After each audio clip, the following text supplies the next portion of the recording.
তৃণমূলের বিধায়ক এখানে নির্বাচিত আছে। তিনার সাথে ব্যক্তিগত আমার কোনো লড়াই নেই। ব্যক্তিগত তিনি আমার অনেক শ্রদ্ধার ব্যক্তি, বড় ভাইয়ের মতো। কাজেই ওনাকে নিয়ে কিছু বলার মতো আজকে প্রয়োজন ছিল না, তাই বলিনি। আগামী দিনের নির্বাচনের ময়দানে যখন প্রচার করতে আসবো আমার দলের প্রার্থী যেই হবে, সেই সময় তখন এনাদের ভুল ত্রুটি, এনাদের বিরুদ্ধে কি বলা উচিত সেটা বলব। তারপরে কি ওনার উন্নয়ন 100% মনে করছেন আপনি? বাংলার মানুষের উন্নয়ন তো রাস্তায় দাঁড়িয়ে আছে। ওদের অনুব্রত মণ্ডল বলে রাস্তায় উন্নয়ন দাঁড়িয়ে আছে। তো এখানকার হরিয়ারপাড়ার উন্নয়ন হয়েছে, কিছু হয়নি তা না। উন্নয়ন তো যাদের ক্ষমতায় থাকবে তাদের তো ডিউটি, মরাল ডিউটি উন্নয়ন করা। তাই আমাদের এখানকার বিধায়ক আলহাজ নিয়ামত হাজি সাহেব একদিন একটা মালদার মিটিংয়ে বলেছিলেন, অ্যাডমিনিস্ট্রেশন মিটিংয়ে, এই হরিয়ারপাড়ার রাস্তাটা করে দিয়েছিলেন। তিনি বলেছিলেন হরিয়ারপাড়ার মানুষ আপনাকে কিয়ামত পর্যন্ত নাকি দোয়া করবে। তা আমি বলেছিলাম ভাই এটা ভুল বলা হলো, কিয়ামত অনেক দেরি, এই 2-4 দিন অপেক্ষা করেন, 2-4 বছর অপেক্ষা করেন, মমতা ব্যানার্জির 12টা বাজে। নিয়ে আমরা দেখেছি যেদিকে মুসলিম সম্প্রদায়ের মানুষ তাদেরকে আপনিও বললেন যে হাজারের মধ্যে 600 করে নোটিশ পাঠাচ্ছে, কিন্তু শুভেন্দু অধিকারী তিনি নিজে সংবাদ মাধ্যমের মাধ্যমে বলেছেন যে আমার মা বাংলাদেশি, তাকে কিন্তু কোনো নোটিশে আসবে। পাশাপাশি আমরা দেখছি মুসলিম সমাজের মানুষকে যারা নোটিশ পেয়েছে হিয়ারিংয়ে, আপনাদের চ্যানেলের বিভিন্ন মাধ্যমে বলবো কারো হিয়ারিংয়ে অ্যাটেন্ড করার দরকার নাই, কোনো নাম বাদ দিতে পারবে না। এরা ভুল করে যারা বিএলইর কাজ করেছে, তারা যেভাবে ওই অ্যাপসে লোড করেছে, যারা করেছে রং পথে করেছে, তাই এইভাবে নোটিশ আসছে। এই নোটিশে অ্যাটেন্ড করার দরকার নাই, কারো নাম বাদ যাবে না। নাম বাদ গেলে আমরা এখন জানুয়ারির 15, 14ই ফেব্রুয়ারি ফাইনাল পাবলিশড হবে লিস্ট। তার আগে অনেক সময় আছে।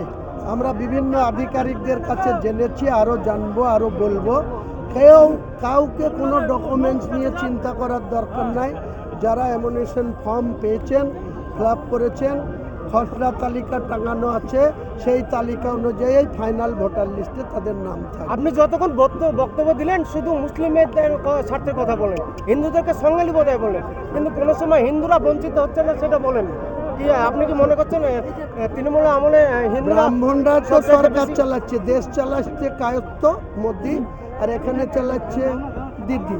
সে দিদি তো মন্দির করতে আর হিন্দুদের উন্নয়ন করতে এত ক্লান্ত। তা আমি যদি দুটো মুসলমান ভাইদের জন্য না বলবো, কে বলবে? আমি তো মুসলমান একজন, তো মুসলমান ভাইদের জন্য ওরা হিন্দু হিন্দু করবে, তা আমি তো মুসলিম মুসলিম করব, তবে তো আমার 90টা এমএলএ যাবে মুসলিম।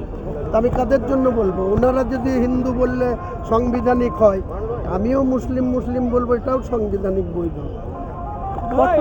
নিয়ে মুর্শিদাবাদের ফারাক্কা বিধায়কের উপস্থিতিতে বিডি অফিস ভাঙচুর হয়েছে, গ্রেপ্তার হয়েছে 2 জন, এফআইআর নাম নেই বিধায়কের।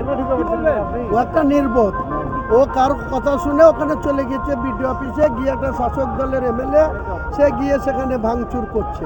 আমি তো সবাইকে বলছি কেউ যেন না, ওই অ্যাটেন্ডেন্সেরই দরকার নাই, হিয়ারিংয়ে যাওয়ারই দরকার নাই, কারো নাম বাদ যাবে না। এটা ওই কেন্দ্র সরকারের ইলেকশন কমিশন আর রাজ্যের সিও, চিফ সেক্রেটারি আর ডিএমদের চালাকি, যে ভয় দেখাও, দিয়ে নোটিশ পাঠাও, দিয়ে ভোটার লিস্টে নাম তো থাকবেই। তখন মুসলমান সমাজের কাছে বলবো, দেখেছো তোমাদের তো 400-500 করে এনআরসিতে এতে নোটিশ হয়েছিল, আমরাই তোমাদের নামটা রেখে দিচ্ছি, ভোটটা আমাদেরকে দিও। এসব চালাকি মানুষ বুঝে গেছে। আমরা কোনো রকমই কাউকে বলবো কোনো অ্যাটেন্ডেন্স দেওয়ার দরকার নাই, হিয়ারিংয়ে যাওয়ার দরকার নাই।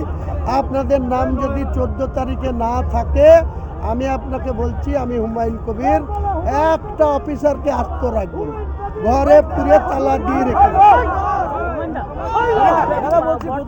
হঠাৎ করে দেখলাম রেজিনগর বিধানসভা বিধায়ক রবিউল আহমেদ চৌধুরী হাসানুজ্জামান জাতীয় সড়ক অবরোধ করে বসে গেল এসআর জন্য। তো বললাম বুন ভেড়ার দল, ভেড়ারা অন্য সময় সব চোখ বুঝে, আর এখন মমতা ব্যানার্জি শিখিয়ে দিয়েছে তোমরা নাটক করো, মুসলিমদের মুছিয়ে আসাজো, অত সহজ না মুসলিমদের মুছে আসা। অন্য সময় কোনো কথা বলে না। যখন যোগী আদিত্যনাথ এসে মুসলিমদের উল্টো করে টাঙানোর কথা বলেছিল, যখন সায়ন হালদার বেলডাঙ্গায় নবী সাহেবকে নিয়ে আল্লাহকে নিয়ে কটূক্তি করেছিল, এই ভেড়া